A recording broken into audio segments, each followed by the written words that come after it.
Bible గ్రంథాలు అందరు తెచ్చారా? అందరు తీసుకొచ్చారా? బైబిల్ లేని వాళ్ళు చెప్పండి, కానీ ఖచ్చితంగా బైబిల్ తీసుకొని రండి. ఓపెన్ చేద్దాం. ఈ శుక్రవారపు సాయంకాలపు ఆరాధన నిమిత్తమై ప్రభు మనతో ఏం మాట్లాడదలుచుకున్నాడు అన్న విషయాన్ని జాగ్రత్తగా మనం వాక్యములోంచి కొన్ని మాటలు మీ ముందుకు తీసుకురావాలని నేను ఇష్టపడుతూ ఉన్నాను. యోహాను సువార్త 9వ అధ్యాయము 35వ వచనాన్ని చదువుకుందాం. యోహాను సువార్త 9వ అధ్యాయము 35వ వచనం.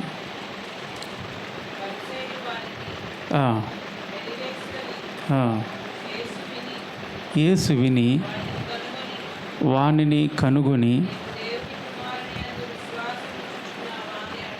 నువ్వు దేవుని కుమారుని యందు విశ్వాసం ఉంచుచున్నావా? చాలు, దేవుని స్తోత్రం చెప్పండి. నువ్వు దేవుని కుమారుని యందు విశ్వాసం ఉంచుచున్నావా అని ఒక వ్యక్తిని ఎవరు అడిగారు తెలిసి అడిగిన వాళ్ళు ఎవరు? యేసు ప్రభు అడిగాడు. అడిగింది యేసు ప్రభు అడిగాడు. అడిగినటువంటి వ్యక్తి యేసు ప్రభు ఎవరిని అడిగాడంటే ఒక గుడ్డివాడిని. అప్పటికి తన చూపు వచ్చేసిన తర్వాత దేవుడు అడిగినటువంటి మాట. ఇప్పుడు ఈ సాయంకాల సమయంలో దేవుడు ఇక్కడ కూర్చున్నటువంటి వారిని కూడా అడుగుతున్నారు, దేవుని యందు మీకు విశ్వాసం ఉందా? అప్పుడు యేసయ్య గుడ్డివాడిని అడిగాడు, ఇప్పుడు మిమ్మల్ని అడుగుతున్నాడు, విశ్వాసం ఉందా? చెప్పండి మరి. విశ్వాసం ఉంది అని చెప్పాలా, హల్లెలూయా కాదు. విశ్వాసం ఉందన్నానా లేదా? అది చెప్పండి. ఉందయ్యా అనాలి.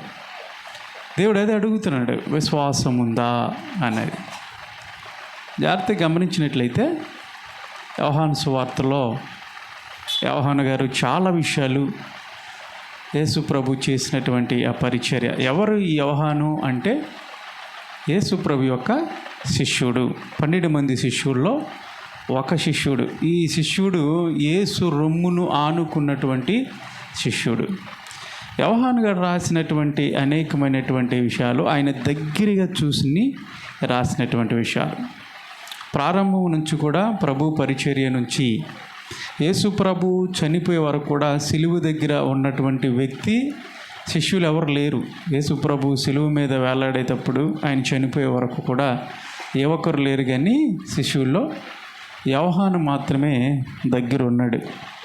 అందుకనే అక్కడ అప్పగింతలు కూడా మరి ఆ యోహానుకి తన తల్లి అయినటువంటి మరియమ్మ గారిని అప్పచెప్పినట్లుగా మనం చూస్తాము. జాగ్రత్తగా గమనించినట్లయితే అనేక విషయాలు రాసుకుంటూ వస్తూ ఈ 9వ అధ్యాయంలో కూడా ఒక సందర్భాన్ని ఆయన రాయటం జరిగింది. మీరు ఇంటికి వెళ్ళిన తర్వాత ఆ 9వ అధ్యాయం మొత్తం చదవండి.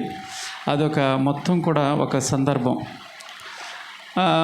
యేసు ప్రభు ఆయా ప్రాంతాలు తిరుగుతూ బోధిస్తూ అనేకమైనటువంటి స్వస్థత కార్యములు జరిగిస్తూ ఊరూరా తిరుగుతూ ఉన్నవాడు.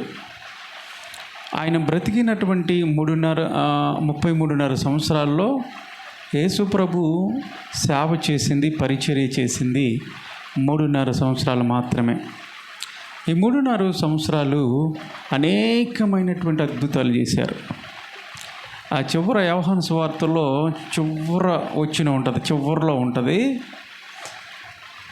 ఆయన చేసిన అద్భుత కార్యాలు పొందుపరచడానికి ఈ లోకంలో ఉన్న స్థలం సరిపోదని చెప్పేసి అన్నాడు యోహాను. అలాంటి గొప్ప అద్భుత కార్యాలు అన్నీ బైబిల్ గ్రంథంలో రాయబడలేదు, కానీ కొన్ని మాత్రమే రాయబడింది. సమయాన్ని పోనీకోకుండా యేసయ్య సమయాన్ని సద్వినియోగపరుచుకుంటూ 3.5 సంవత్సరాల్లో ప్రజలందరినూ కూడా వెలిగింపచేసేటువంటి ద్విగుణీకృతమైనటువంటి బోధను ప్రతి ఒక్కరికి బోధిస్తూ అనేక మందిని కుష్ఠరోగులను బాగు చేసినట్లుగా, కుంటివారు నడవగలిగినట్లుగా, గుడ్డివారు చూపు పొందినట్లుగా, మరణించిన వారు సైతము లేపబడినట్లుగా మనం బైబిల్ గ్రంథంలో చూస్తూ ఉన్నాము. అయితే ఇక్కడికి వచ్చేప్పటికే ఒక నేపథ్యం ఏంటంటే, ఒక పుట్టి గుడ్డివాడు గురించి 9వ అధ్యాయంలో రాయబడింది. ఈ విధంగానే యేసయ్య అనేకమైన ప్రాంతాల్లో తిరుగుతూ అనేకమైన స్వస్థతలు జరిగిస్తూ వెళుచుండగా ఆ మార్గ మధ్యలో ఒక పుట్టి గుడ్డివాడు, అంటే పుట్టుకతోనే గుడ్డివాడు అక్కడ కనిపించాడు. అది చూడండి, యోహాను సువార్త 9వ మొదటి వచనం చదవండి. జాగ్రత్తగా ఆలకిద్దాం. ఎవరు ఇటు కదలొద్దు, నా వైపే మీ దృష్టి ఉంచాలి. ఆయన మార్గమును పోవుచుండగా పుట్టి గుడ్డితనంతో ఉన్నటువంటి ఒక మనుషుడు కనబడెను. ఆయన శిష్యులు, బోధకుడా, వీడు గుడ్డివాడై పుట్టుటకు ఎవడు పాపం చేసిను? వీడా లేదంటే వీడి కన్నవాడా అని ఆయనను అడగగా, యేసు కానీ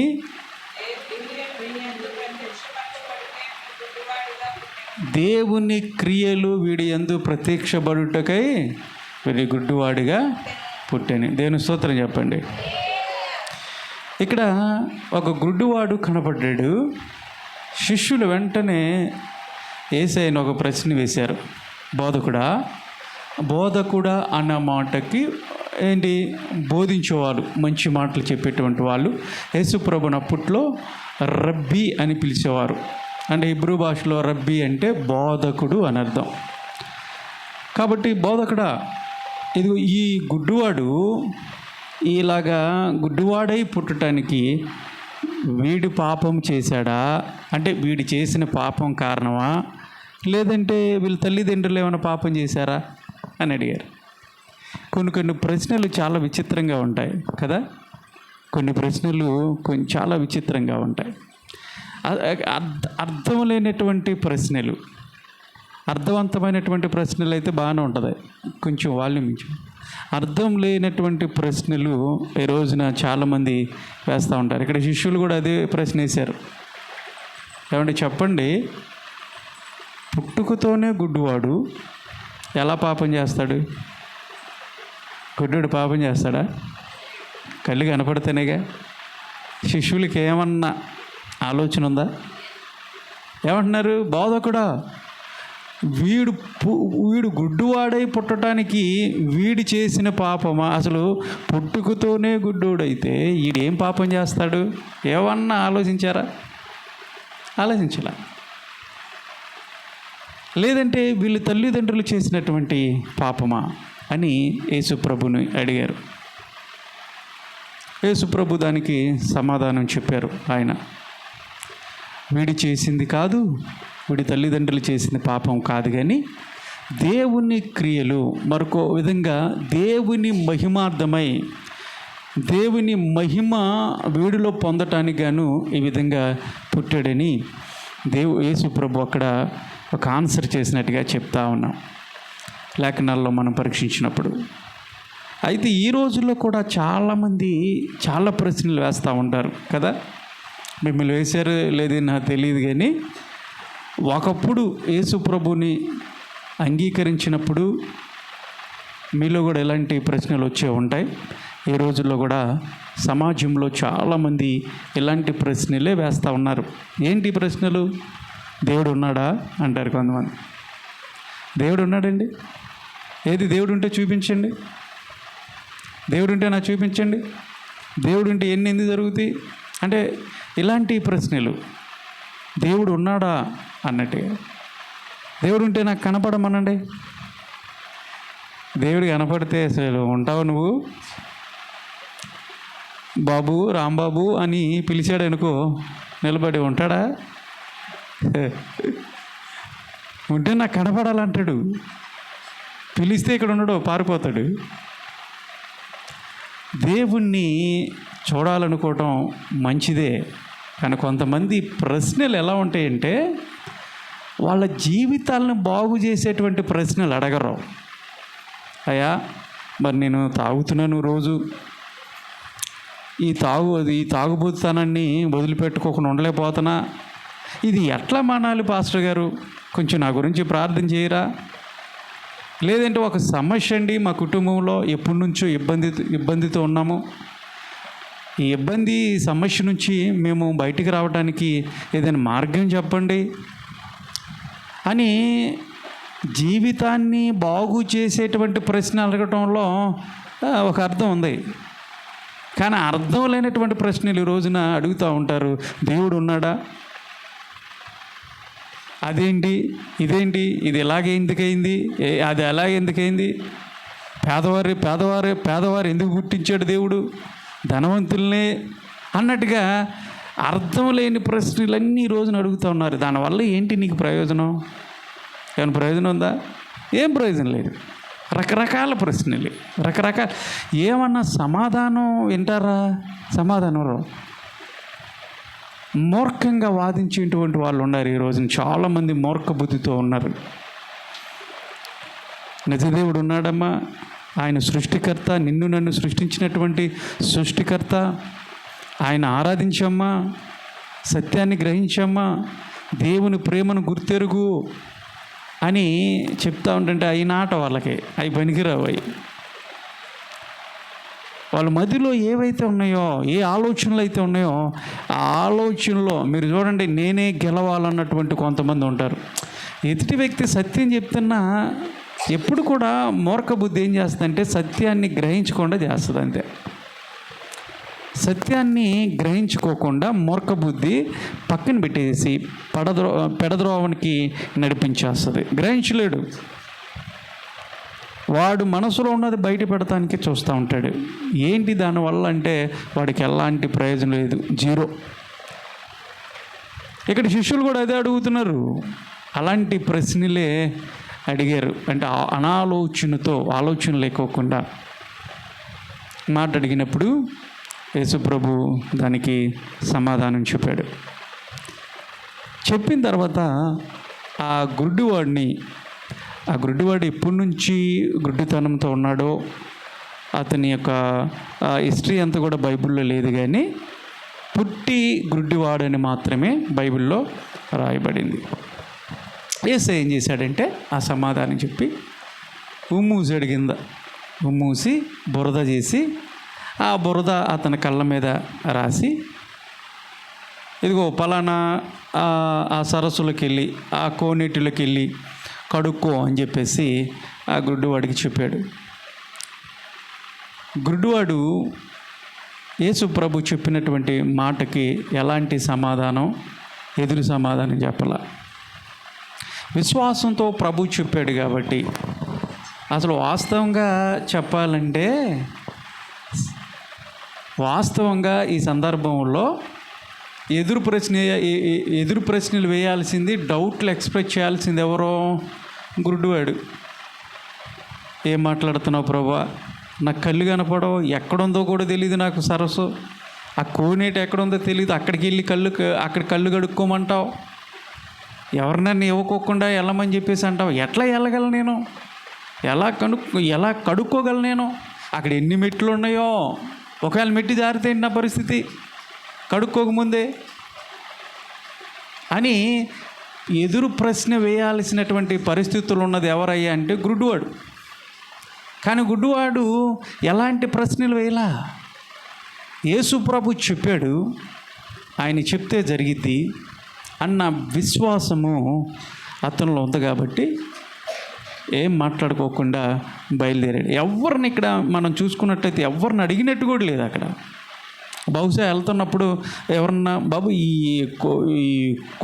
కోనేటి ఎక్కడ అని చెప్పేసి అడిగినప్పుడు, ఇదిగోరా బాబు ఈ తిన్నంగి వెళ్ళు, పలానికి వెళ్ళి తిరిగి అని చెప్పేసి అంటే అలా వెళ్ళిపోయి ఉంటాడు. ఎందుకంటే అతని హృదయంలో నేను బాగుపడాలి అన్నటువంటి ఆసక్తి.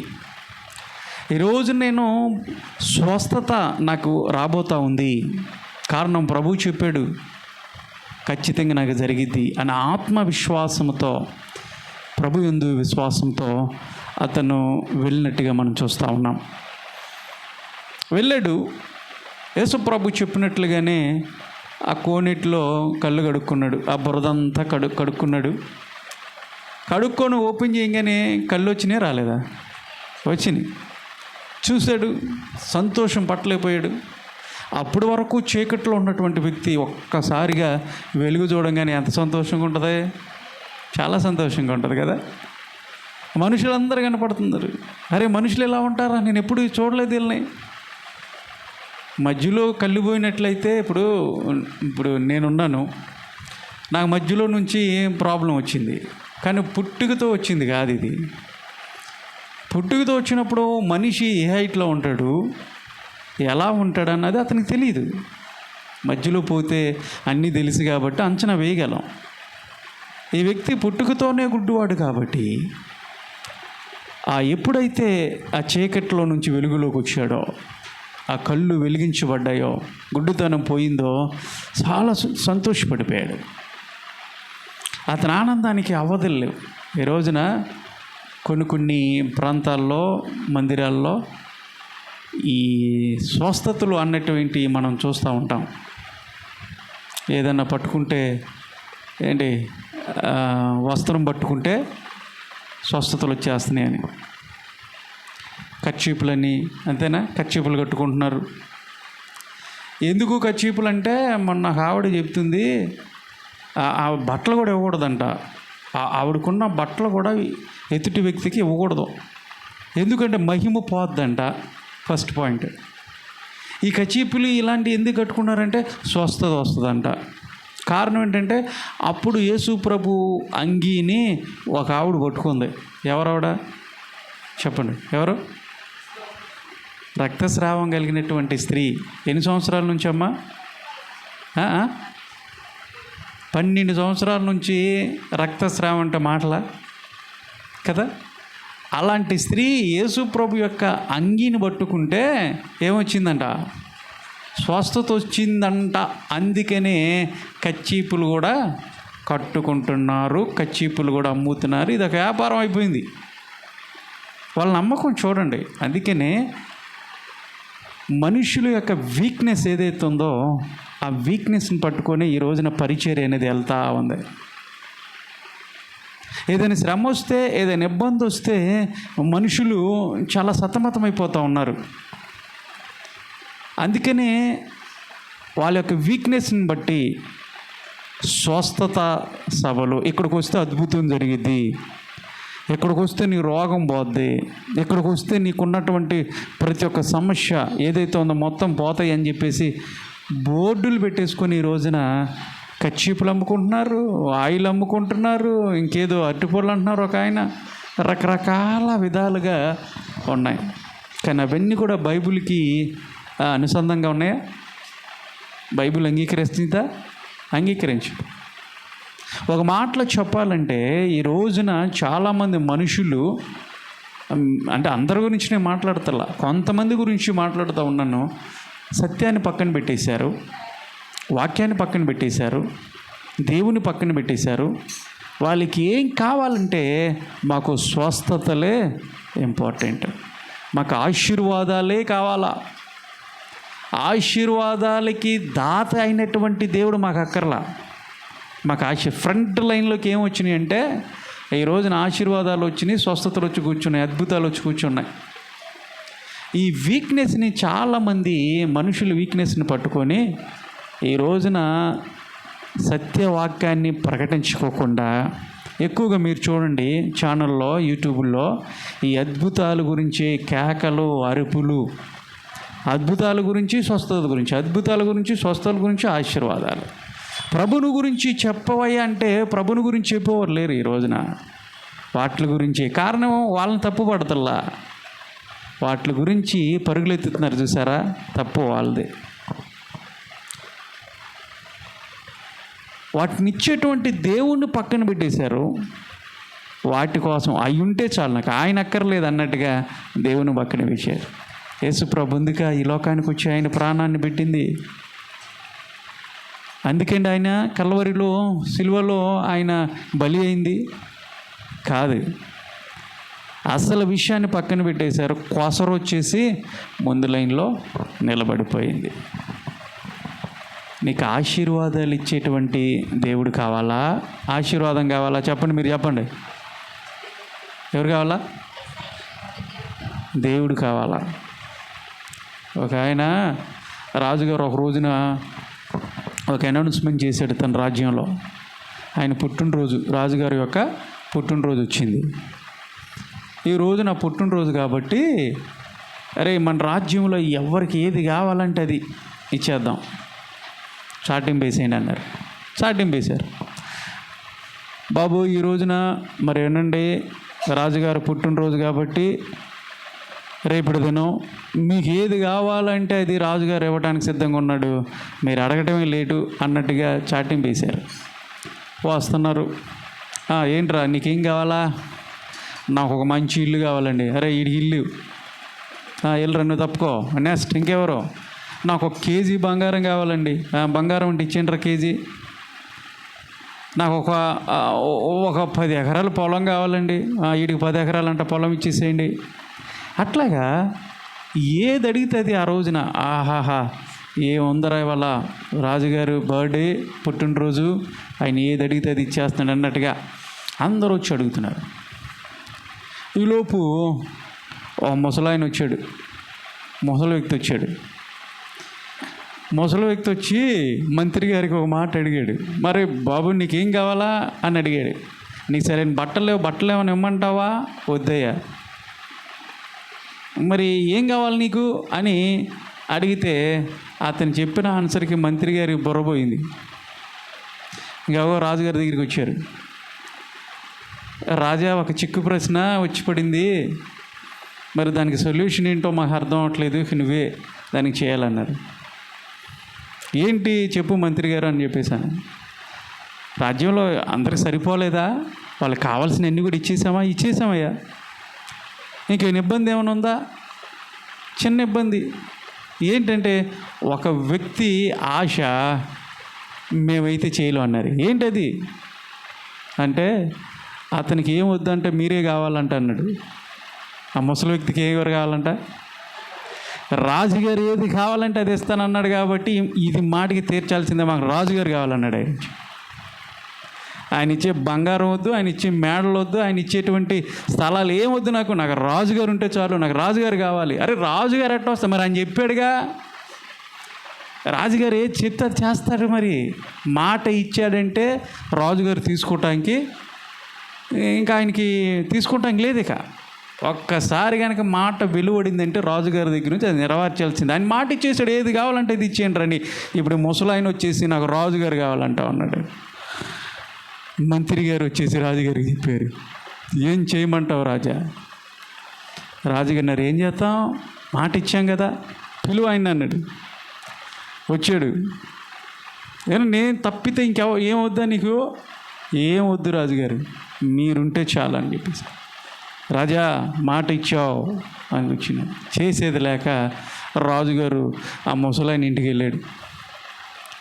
ఇప్పుడు చూడండి, ముసలాయన ఇంటికి రాజుగారు వస్తున్నారు అంటే ఇప్పుడు ఆ ఇంటికి అప్పుడు వరకు రోడ్లు లేనటువంటి ఆ ఊరిలో రోడ్లు పడతాయి లేదా? ఇప్పుడు ఈ కంట్రీక మన ఇప్పుడు సీఎం గారు కానీ లేదంటే ప్రధానమంత్రి మోదీ గారు వస్తున్నారు అనుకో, గుంటలన్నీ ఏమైపోతాయి? అబ్బా అసలు ఎంత బాగుంటాయో రోడ్లు ఆ రోజున. ఆయన వచ్చే రూట్లో, ఆయన వస్తున్నటువంటి రూటే బాగుంటుంది. తర్వాత ఆయన బస చేసేటువంటి నివాస స్థలం కూడా చాలా కలర్ఫుల్గా ఉంచుతారు, కావాల్సినవన్నీ కూడా సమకూరుస్తారు. ఇప్పుడు ఏం చేశారంటే ఊరు మొత్తం బాగుపడింది. ఆయన వచ్చే రూట్ రాజుగారు వస్తున్నారు అని చెప్పేసి ఆ ఇంటి దారి అంతా, ఎందుకంటే రాజుగారు అలసిపోకూడదు అందుకని చక్కగా బాగు చేశారు. రాజుగారు వచ్చాడు. ఒక పాక దగ్గర తీసుకొచ్చి ఆపారు ఆయన రథం. ఇప్పుడు ముసలాయన ఇంట్లోకి వెళ్ళాలా, తప్పేది ఏముంది? మాట ఇచ్చాడుగా. ఆ వంగి అందులోకి వెళ్ళాడు, కూర్చున్నాడు. ఏదో కింద ఒక చాప వేసాడు, మంచం కూడా లేదు రాజుగారికి. ఎప్పుడు కింద కూర్చున్నాడు కాదు, కూర్చున్నాడు. బాగా ఆకలేస్తుంది బాబు అన్నాడు. ఆగండి రాజుగారు తీసుకొస్తాగా అన్నాడు.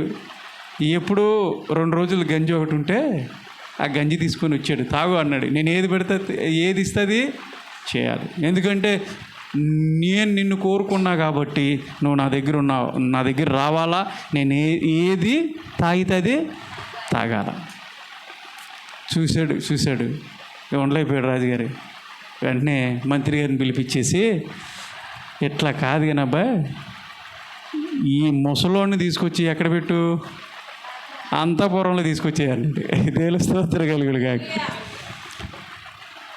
ఇక్కడ నేను ఉండలేను, కానీ ఈ ముసలోని తీసుకొచ్చేసి అంతఃపురంలో పెట్టేసేసే, ఇంకా చచ్చిపోయే వరకు నాతో ఉంటాడు, నేనేం తింటే అది తింటాడు, నేను ఎక్కడ పడుకుంటే అక్కడ పడుకుంటాడు, కిందగా దగ్గర నుంచి పట్టు పరుపులు అంతఃపురంలో రాజుగారి తిండి. ఇక్కడ నుంచి ఈ మందిరం ఎంత ఉంటుందో అంత పెద్ద టేబుల్ ఉంటుంది, టేబుల్ చుట్టూ కావాల్సినవన్నీ కూడా ఉంటాయి, నేను ఏది తింటే అది తింటాడని చెప్పేసి అనగానే వస్త్రాలు, సరైనటువంటి పంచి లేదు, సరైనటువంటి బట్టలు లేవు. ఇప్పుడు ఏం చేస్తున్నాడు?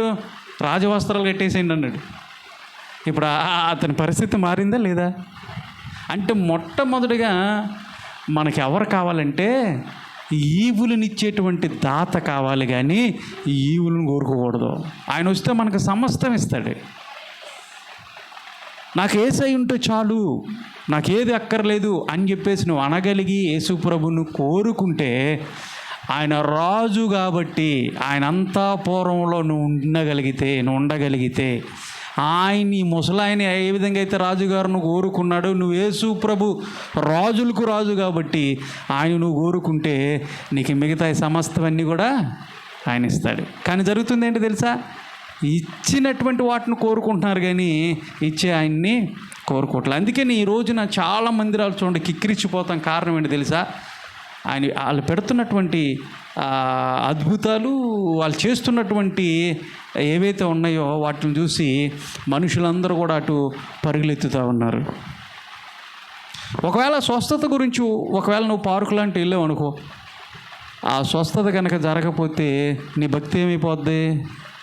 ఉంటుందా? అందుకనే నువ్వు దేవుడు అదే అడుగుతున్నాడు. నువ్వు స్వస్థత కోసమే నువ్వు యేసుప్రభు దగ్గరికి వస్తే, ఒకవేళ అది జరగకపోతే ఇప్పుడు నువ్వేమైపోతావు తెలుసా? దేవుడి నుంచి నువ్వు దూరం అయిపోతావు. అదే దేవుడే కావాలనుకున్నావు అనుకో, స్వస్థత వచ్చినా రాకపోయినా నువ్వేమవుతావు? నిలబడతావు. దేవుని స్తోత్రం కలుగును గాక. షడ్రకు మిషక్ అబేద్నెగో కూడా ఇదే చెప్పారు. ఏమన్నారు వాళ్ళు? అగ్ని లేస్తామని చెప్పేసి అంటే ఏమన్నారు? రాజా నువ్వు అగ్నిలో వేస్తే, ఎందుకు? దేవుణ్ణి వాళ్ళు ఆరాధిస్తున్నారని చెప్పేసి,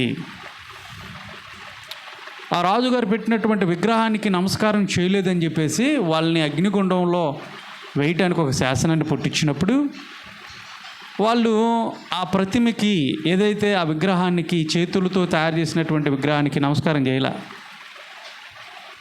రాజుగారి కోపం వచ్చింది, తీసుకెళ్ళిపోయి అగ్నిగుండంలో వేసేయమని చెప్పేసి అన్నారు. వాళ్ళు చెప్పినటువంటి మంచి సాక్ష్యం ఏంటి తెలుసా? రాజా, మేము ఆరాధిస్తున్నటువంటి దేవుడు జీవం కలిగినటువంటి దేవుడు, ఆయన మమ్ములని ఈ అగ్నిగుండముల నుంచి విడిపించగలడు, తప్పించగలడు. ఒకవేళ తప్పించకపోయినా మేము మాత్రం నీ విగ్రహానికి నమస్కారం చేయం. నా దేవుని ఆ మాటకు అర్థం ఏంటి తెలుసా? ఆయన తప్పించగలిగేటువంటి సార్వభౌమాధికారం కలిగినటువంటి దేవుడు. ఆయన సర్వ సృష్టికి కారణభూతుడు. ఆయన కావాలంటే, ఆయన చిత్తమైతే కనుక మమ్మల్ని రక్షించగలడు. ఆయన సామర్థ్యం కలిగినటువంటి దేవుడు. ఒకవేళ ఆయన రక్షించకపోయినప్పటికీ కూడా, అంటే నువ్వేం చెప్పాలి తెలుసా? నీకు వచ్చినటువంటి శ్రమను బట్టి, ఇబ్బందులను బట్టి, సమస్యలను బట్టి, ఒకవేళ తీసివేయకపోయినప్పటికీ కూడా, తీసివేయడానికి సామర్థ్యం కలిగినటువంటి దేవుడే. ఒకవేళ పోకపోయినా నేను నా దేవుణ్ణి విడిచిపెట్టి ఉండలేను, ఆయన ఆరాధిస్తా, నాకు నా దేవుడే ముఖ్యం అని ఎప్పుడు చెప్పగలుగుతావు తెలుసా? దేవునికి నువ్వు ప్రాముఖ్యత ఇచ్చినప్పుడు, మొదటి స్థానం దేవుడికి నువ్వు ఇచ్చినప్పుడు, మిగతా అన్నీ కోసరలే. అవి వస్తూ ఉంటాయిలేండి, మాకు దేవుడు ఉంటే చాలు, నాకు దేవుడు ఉంటే చాలు అనగలుగుతావు. అర్థమవుతుందా? అంటే మొదటి స్థానం దేవునికి నువ్వు ఇవ్వగలవు. ఇక్కడ చూడండి, యేసుప్రభు చెప్పాడు కాబట్టి ఆ వ్యక్తి కోనేటిలోకి వెళ్ళాడు, కళ్ళు కడుక్కున్నాడు, వచ్చేసింది. ఆనందంతో, సంతోషంతో. నేను కొన్ని సందర్భాల్లో ఏం చెప్పదలుచుకున్నానంటే, నేను ఇందాక వెనక్కి వెళ్ళడానికి కారణం ఏంటంటే, నిజంగా కనుక నీకు స్వస్థత జరిగిందనుకో, నీకు ఎంత ఆనందంగా ఉంటుంది చెప్పండి అమ్మా. అవునా? నీకు ఏదో ఒక సమస్య, లోపల ఏదో గడ్డ ఉందనుకుందాం, లోపల ఏదో క్యాన్సర్ గడ్డ వచ్చింది. క్యాన్సర్ గడ్డ పోయింది. ఆ పోయినప్పుడు నీకు ఆనందం ఎలా ఉంటుంది? చెప్పలేనటువంటి ఆనందం. అందరికీ చెప్తావు లేదా? ఎగిరి గంతులేస్తావు లేదా? ఇప్పుడు కొన్ని స్థలాల్లో చూడండి, ఆర్టిఫిషియల్గా కనబడుతూ ఉంటారు. వాళ్ళు పోయినట్టుగా చెప్పిస్తున్నారు. అందుకనే జీవము కలిగినటువంటి సంఘాన్ని నువ్వు వెతకాలంటున్నాడు ప్రభు. పౌలు గారు కూడా అదే చెప్తా ఉన్నాడు. జీవము కలిగినటువంటి సంఘములు నువ్వు ఎదగాల. అక్కడ ఉంటేనే నువ్వు ఎదుగుతావు. నేను కూడా మన కండ్రిక ప్రాంతంలో అసలు కొంతమంది ఉంటారు, అందరు నేను అంటలేదు, మళ్ళీ నా మీదకి వస్తారు. మంచి యాక్టర్స్ ఉన్నారు. ఓ 4-5 బాగు చేసుకొచ్చి తలకు 1000 రూపాయలు ఇచ్చేసి ఇట్లాగే వీడియో పెట్టేసి చెప్పండి, సాక్ష్యం గంతులేండి, ఇట్లా నెట్టంగానే పడిపోవాలి మీరు. మరి పడిపోతాం అయ్యారు. వీళ్ళకి చెప్తే మామూలుగా ఉంటుందిగా మనోళ్ళు. జీవించమంటే మాకు తెలిసిలే పాస్టర్ గారికి మాట్లాడమని మీరు అప్పుడు చూడండి ఇక మా పర్ఫార్మెన్స్ అంటారు. ఇక కానీ పాస్టర్ గారు 1000 రూపాయలు, అమ్మ 1000 రూపాయలు ఇస్తా అని ఒక 4-5 నేను వారానికి సిద్ధం చేసి చక్కగా వీడియో చేసి ఏంటి దాన్ని యూట్యూబ్లో కనుక అప్లోడ్ చేసి పబ్లిసిటీ ఇచ్చానుకో, ఇది సరిపోద్దా? సరిపోదు. యూట్యూబ్లు వచ్చిన తర్వాత, మీడియా వచ్చిన తర్వాత, టీవీ అనేది ఛానల్స్ వచ్చిన తర్వాతే కదా చాలామంది ఇలాంటి దాన్ని ఏమంటారు, బైబిల్కి విరోధంగా చేస్తూ జనాలు మోసం చేస్తున్నటువంటి వాళ్ళు ఈరోజు చాలామంది సేవకులుగా పిలబడుతున్నారు. అదే దౌర్భాగ్యమైనటువంటి పరిస్థితి. అందుకనే యేసుప్రభు కూడా చెప్పాడు, అబద్ధ బోధకులు వస్తారు, జాగ్రత్త, తోడేళ్ళు గొర్రెల్లో కలిసిపోతాయి, జాగ్రత్త స్వామి అని ఎప్పుడో చెప్పాడు యేసయ్య. మనకే ఆలోచన ఉండదు. ఎక్కడెక్కడి నుంచో మొన్న మాకు తెలిసినటువంటి సిస్టరు ఏంటి అంటే అక్కడికి వెళ్తే స్వస్థత వచ్చిందంట అని చెప్తే సేవకురాలు చూపించింది. వెనకాల పెట్టి కొడుతున్నాడండి. ఒక గర్భిణీ స్త్రీని కాలుతో కొడుతున్నాడు. ఇక చెప్పండి మీరు,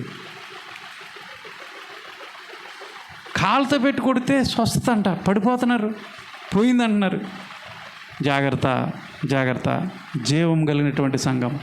నిజంగా నీకు స్వస్థత వచ్చితే నీళ్ళు అలాగని స్వస్థతలు లేవని నేను అంటలా, కానీ విశ్వాసం ఎవరిలో ఉండాలి తెలుసు? ముందు ప్రభు అదే అడుగుతున్నాడు, నీకు విశ్వాసం ఉందా? ప్రతి ఒక్కరిని అదే అడిగాడు. విశ్వాసం ఉంచితే నువ్వు కార్యాలు చూడగలుగుతావు. అన్యులకు ఉన్నట్టుగా ఎక్కడో దేవుడు లేడండి.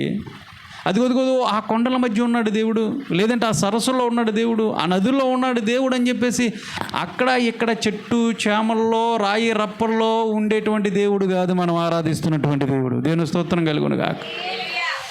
ఆయన నీ హృదయంలో ఉన్నాడు, నీతోనే ఉన్నాడు. నిజముగా నువ్వు మొరపెడితే నీకు సహాయం చేసే దేవుడు ఆయన. విశ్వాసంతో కూడినటువంటి ప్రార్థన ఒక రోగిని స్వస్థపరిచింది. విశ్వాసం ఉందా? దేవుడు అదే అడిగాడు.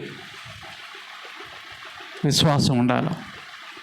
నిజంగా ఇతనికి కళ్ళు వచ్చేసినాయి, గంతులు వేయటం ప్రారంభించాడు. ఇప్పుడు ఈ కన్నులు తీసుకొచ్చిన ఆయన నేను చూడాలా, నా గుడ్డితనాన్ని పోగొట్టినటువంటి నా యేసయ్యని చూడాలా అని చెప్పేసి గంతులు వేస్తే వెళ్తుంటే అక్కడ ఉన్నటువంటి పెద్దలు, రే ఏంట్రా అరే ఈవిడు మొన్నటిదాకా అడుక్కునేవాడు కాదు, ఈడు గుడ్డోడు కదా, ఈడు రోడ్డు మీద అడుక్కున్నది ఈడే కదా అంటే కొంతమంది అన్నారు, లేదండి గుడ్డోడు ఎందుకు బాగుపడతాడు, ఆడు పుట్టుకతోనే కళ్ళు లేకుండా పుట్టాడు, గుడ్డోడు అడుక్కుంటా ఉన్నాడు, అలాంటి వాడు కళ్ళు రావటం ఏంటి, వాడు కాదనుకుంటా అంటున్నారు కొంతమంది పెద్దలు పోగైపోయారు. చూస్తున్నాం కానీ అక్కడ ఆ సందర్భం మీరు చదువుకున్న తర్వాత. ఈ పెద్దలు ఎలాంటి వాళ్ళు అంటే మన మధ్య కూడా కొంతమంది ఉంటారు పెద్దలు, ఏ పని పాటలైనటువంటి వాళ్ళు ఉంటారు కొంతమంది. ఎంతవరకు ఎదుటి వారిని విమర్శించడానికి, ఇబ్బంది పెట్టడానికి చూసేటువంటి పెద్దలు ఉంటారు. ఏదైనా చిన్నది దొరికితే దాని ఇక ముడ్డికి మసి రాసుకొని కూర్చుంటారు. ఇక రండి ఇదేంటి చూద్దాం రండి ఎలాంటి. ఎప్పుడైతే ఈ గుడ్డువాడు చిందులు వేసుకుంటూ వెళ్తూ ఉన్నాడో ఇక ఈ పెద్దలందరూ కూడా అక్కడ బాగిపోయారు. రే నువ్వు వాడివేనా అంటే ఈ చెప్తున్నాడు, నేను ఆయన్నే, ఆ గుడ్డోడినే, ఇప్పుడు నాకు కళ్ళు వచ్చింది. ఎవర్రా నీ కళ్ళు తీసుకొచ్చింది? యేసు ప్రభు తీసుకొచ్చాడు. యేసు నా కళ్ళుని బురద రాస్తే ఇదిగో ఈ కోనేటిలో కడుక్కోమంటే నేను వచ్చాను, ఇప్పుడు నా కళ్ళు తెరవబడ్డాయి, నా గుడ్డితనం పోయింది. అరే నిజం కనపడుతున్నాయా? కనపడుతనే, మీరు ఎలా ఉన్నారో నేను చూడగలుగుతున్నా అన్నాడు. ఈ రోజున ఆ రోజుల్లో ఉన్నట్టుగానే మత ముచ్చోళ్ళు అనమాట వాళ్ళు. మతం స్వస్థపడ్డాడంటే స్వస్థపడ్డాడు, లైవ్ చూస్తానున్నారు, నేనే అని చెప్తున్నా కానీ వాళ్ళు నమ్మలేనటువంటి పరిస్థితి. ఏంటి తెలుసా? అరే మతం మార్చేసుకున్నావారా నువ్వు? మన కులం ఏంట్రా? మన మతం ఏంటి? మన తాత ఏంటి? మన వంశం ఏంట్రా? నువ్వేంట్రా మతం మార్చేసుకున్నావు?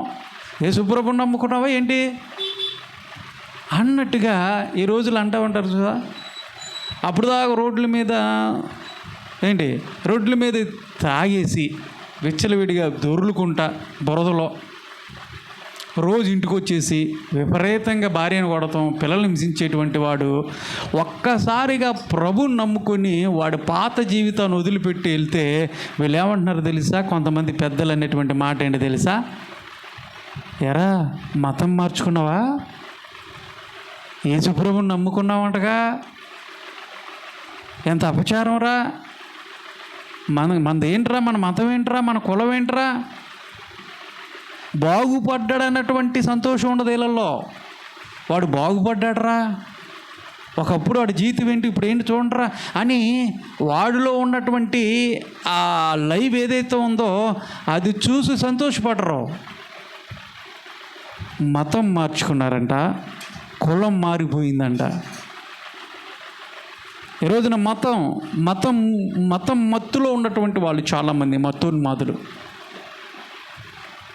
చాలామంది క్రైస్తత్వాన్ని మతం అనుకుంటూ ఉన్నారు. నేను చాలాసార్లు చెప్పాను, ఇది ఒక మార్గం,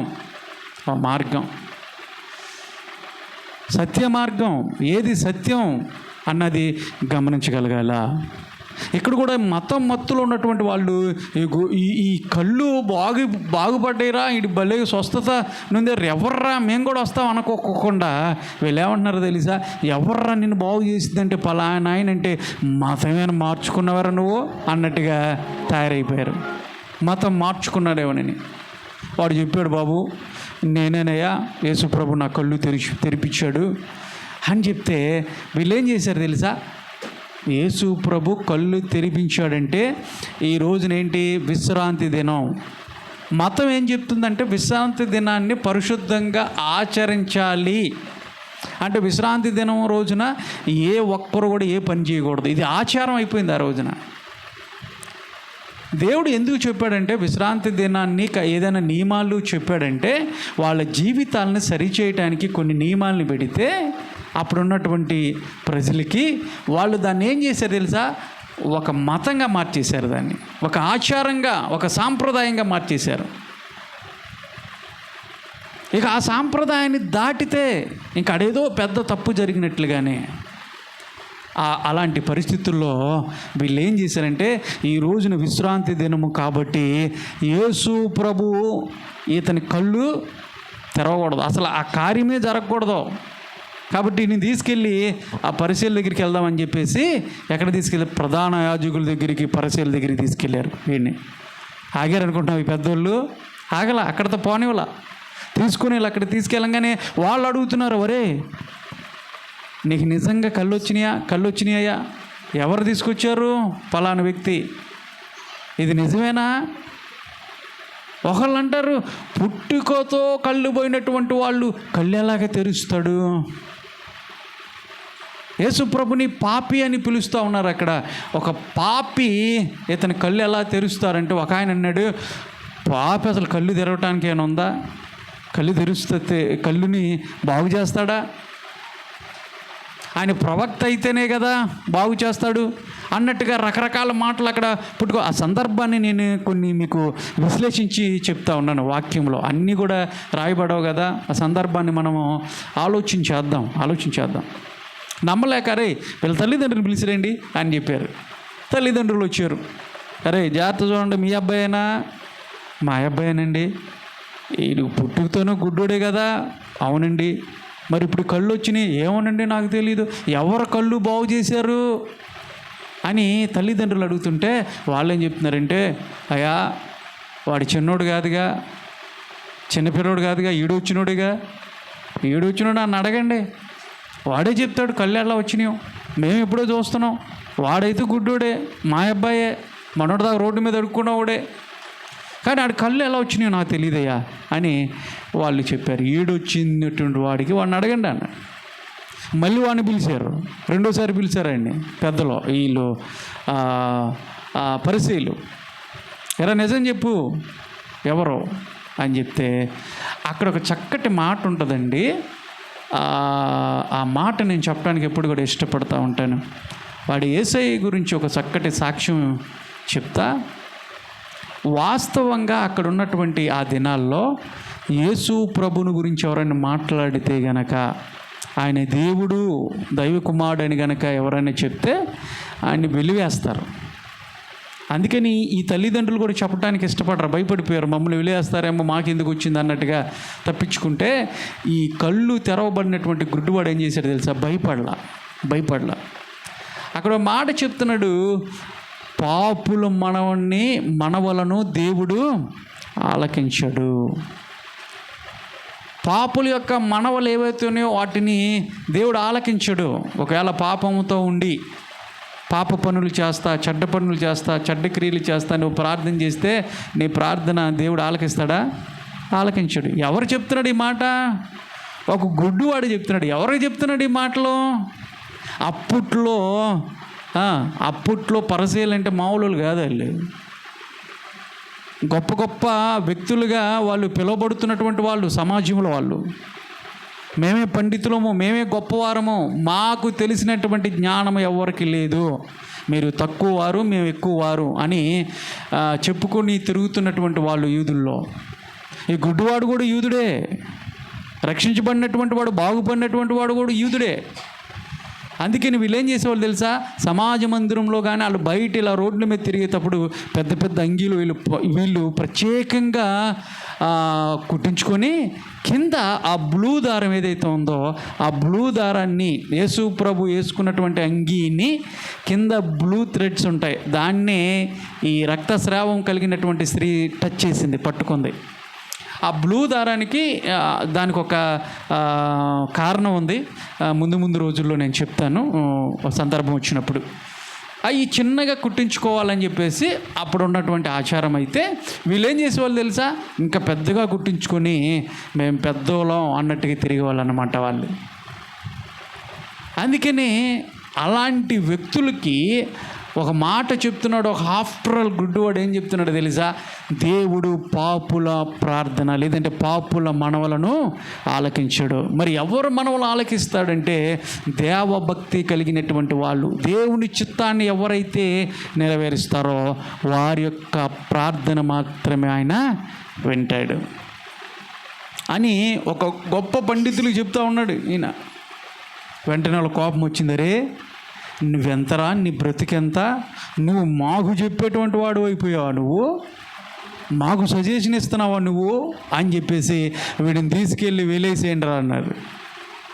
తీసుకెళ్ళి వెలేసేయండి అంటే, వెలివేయటం అంటే ఇంకా ఆ వ్యక్తితో ఎవరితో మాట్లాడకూడదు, ఆ వ్యక్తికి ఏం పెట్టకూడదు, ఊరు బయటికి వెలేయాలి. ఈ రోజుల్లో కొన్ని ప్రాంతాల్లో కూడా కులాలను బట్టి వెలివేత ఈ రోజున మనం చూస్తూ ఉన్నాం. ఏమి ఇవ్వకూడదు వాళ్ళకి. అదే చెప్పారు, వెలివేస్తే ఈ ఊరు బయటికి ఈ వ్యక్తిని వెలివేశారు. వెలివేయబడినటువంటి గుడ్డివాడు ఊరు బయట ఉంటే యేసు ప్రభు ఆ విషయాన్ని తెలుసుకొని ఆ గుడ్డివాడిని, అంటే బాగుపడినటువంటి గుడ్డివాడు, అతని పేరు లేదు కాబట్టి చెప్తున్నా, ఎత్తుక్కుంటా వెళ్ళాడు. దేవుని స్తోత్రం కలుగును గాక. గుడ్డివాడు బయటపడలా. యేసు ప్రభువు నమ్ముకుంటే నీ పరిస్థితి ఏంటో చూడు, రేపొద్దున నీ ఇంట్లో బైబిల్ ఉంది, నీ సంగతి ఏంటో చెప్తా అని రేపొద్దున ఎవరని నిన్ను అడిగితే నువ్వు అమ్మో ఎందుకండి మాకు ఈ పాటలు, ఎందుకండి మాకు ఇది అన్నట్టుగా ఆలోచన చేస్తూ ప్రభువుని పక్కన పెట్టేసి ఈ రోజున రహస్యంగా ఆరాధిస్తున్నటువంటి వారు బహిరంగ చెప్పుకోలేకపోతున్నారు, బహిరంగ ఒప్పుకోలేకపోతున్నారు. అవునండి, నేను యేసు ప్రభువుని నమ్ముకున్నాను, యేసుప్రభుని రక్షకుడిగా అంగీకరించాను అని ఎవ్వరు కూడా ధైర్యంగా చెప్పలేనటువంటి పరిస్థితుల్లో ఈ రోజునుంటే ఒక గుడ్డువాడు, మీరేమన్నా చేసుకోండి నాకు అక్కర్లా, కానీ నన్ను బాగు చేసింది యేసయ్య అని ధైర్యంగా చెప్పగలిగాడు. మరి నీవు నేను చెప్పగలుగుతున్నావా? కొన్ని ప్రాంతాలు ఏదన్నా అంటే ప్రభుత్వాలు ఇచ్చే ఆఫర్లో కానీ ఎక్కడైనా సరే ఏదైనా వస్తున్నప్పుడు అక్కడ వెళ్ళి చెప్పాలంటే చెప్పలేం. మీరు చర్చికి వెళ్తారా? అబ్బే వెళ్ళమండి.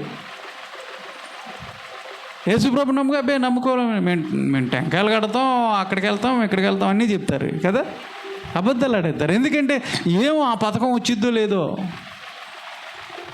ఏమో మరి రేపొద్దున మనతో మాట్లాడతారు లేదో, వెలివేసేస్తారేమో, మన కులం ఎవరేస్తామో, మన కట్టుబాట్లు ఏంటి, మన కులం ఏంటి, రేపొద్దున మా ఫంక్షన్కి వస్తారో లేదో అన్నట్టుగా ప్రభువుని ఈ రోజున పక్కన పెట్టేస్తూ ఉన్నారు చాలామంది. కానీ గుడ్డివాడు ఏం చేశాడు తెలుసా? నాకు ప్రభు ఉంటే చాలు. వెలివేస్తారా? వెలివేసేయండి. ఎవరు మాట్లాడరా? మాట్లాడకపోయినా, నాకు ఉన్నా లేకపోయినా పర్వాలా, నాకు చూపు ఇచ్చినటువంటి దేవుడు గొప్ప దేవుడు, ఆయన ఉంటే నాకు చాలు అన్నట్టుగా ఉండిపోయాడు. అలాంటి వ్యక్తిని యేసయ్య ఎత్తుక్కుంటా వెళ్ళాడు. అలాంటి తీర్మానం కనుక నువ్వు తీసుకోగలిగితే, నువ్వు ఎలాంటి పరిస్థితుల్లో ఉన్నా, నువ్వు ఒంటరి వాడు అనుకుంటావేమో. నా పరిస్థితి ఏంటి? యేసుప్రభు నమ్ముకున్న తర్వాత నన్ను అందరూ కూడా ఒకలాగా చూస్తూ ఉన్నారు. నేను చేస్తున్న ఉద్యోగంలో, నేను చేస్తున్న వ్యాపారంలో, నేను చేస్తున్నటువంటి పనుల్లో నన్ను ఒకలాగా చూస్తూ ఉన్నారండి. కారణం ఏంటంటే నేను క్రైస్తవురాలని చెప్పేసి హీనంగా చూస్తానని చెప్పేసి నువ్వు అనుకుంటున్నావేమో. నువ్వు ఎలాంటి పరిస్థితుల్లో ఉన్నా దేవుడు నిన్ను ఎత్తుక్కుంటూ నీ దగ్గరికి రావటానికి సిద్ధంగా ఉన్నాడు. దేవుని స్తోత్రం కలుగును గాక. ఒక గుడ్డు వాడిని ఎత్తుక్కుంటూ వెళ్ళాడు. అక్కడ రా, నేను స్వస్థపరిచింది ఎవరు అని చెప్పేసి దేవుడు అడిగాడు. యేసు ప్రభు అంటండి. మరి చూసావా? ఆయన చూద్దామని బయలుదేరి ఈ లోపు వీళ్ళందరూ పట్టుకున్నారని నన్ను ఎలేసేసారండి అని. అప్పుడు ఆయన పరిచయం చేసినప్పుడు నేనే దేవుని కుమారుని యందు నీకు విశ్వాసం ఉందా అంటే చెప్తా ఉన్నాడు. అయ్యా విశ్వాసం ఉంది. ఎప్పుడైతే దేవుడు తాను అక్కడ యేసయ్య పరిచయం చేసుకున్నాడో వెంటనే నేను అనుకుంటాను, ఆ గుడ్డివాడు ఉత్సాహంతో యేసు ప్రభుని కౌగిలించుకొని ఉంటాడు. అయ్యా కృతజ్ఞతతో నా గుడ్డితనాన్ని పోగొట్టావయ్యా యేసయ్య, నీకేమి ఇచ్చి రుణం తీర్చగలనని చెప్పేసి కృతజ్ఞత భావంతో యేసయ్యని గట్టిగా పట్టుకొని ఉండొచ్చేమో. ప్రియులారా, ముగించేస్తా ఉన్నాను. విశ్వాసంతో, కృతజ్ఞతా భావంతో, నిండు మనసుతో ప్రభువుని అక్కడ ఆరాధించినట్లుగా మనం చూస్తూ ఉన్నాము. కాబట్టి ఈ వాక్యం విన్నటువంటి, ఈ మాటలు విన్నటువంటి మీ జీవితాల్లో కూడా దేవుడు చేసినటువంటి కార్యాలను బట్టి, దేవుడు ఒక గొప్ప కార్యం చేసినప్పుడు, నీ జీవితంలో ఒక మేలే జరిగినప్పుడు అనేక మందికి సాక్ష్యం చెప్పే విషయంలో భయపడకూడదు. దేవుని గురించి చెప్పాలా, యేసయ్యని ప్రకటించాలా, ఆయన వాక్యాన్ని ప్రకటించేవారుగా మనం అందరూ ఉండాలని దేవుని పేరిట మీ అందరికీ విశ్వాసముతో దేవుని హత్తుకుని ఉండాలని మీ అందరూ కూడా నేను చెప్తా ఉన్నాను. దేవుడాలకించకుండునా, సహనముతో కనిపెట్టినా, సమాధానమీయకుండునా, జీవము గల దేవుడు మేలు చేయకుండునా, జీవము గల దేవుడు మేలు చేయకుండునా, తన పిల్లల కాయన మేలు చేయకుండునా, తన పిల్లల కాయన మేలు చేయకుండునా, నిజముగా మొరపెట్టినా దేవుడాలకించకుండునా, సహనముతో కనిపెట్టినా, సమాధానమీయకుండునా. గుడ్డివాడు పుట్టుగుడ్డుతో ఉన్నటువంటి ఆ వ్యక్తిని దేవుడు బాగు చేసినప్పుడు, దేవుడు చెప్పినటువంటి మాటకి విధేయత చూపించి విశ్వాసముతో ఆ వ్యక్తి ఆ పని చేసినప్పుడు అతని యొక్క కళ్ళు తెరబడ్డాయి, గుడ్డితనం పోయింది. అక్కడ ఉన్నటువంటి సమాజం అతన్ని వెలివేసినప్పుడు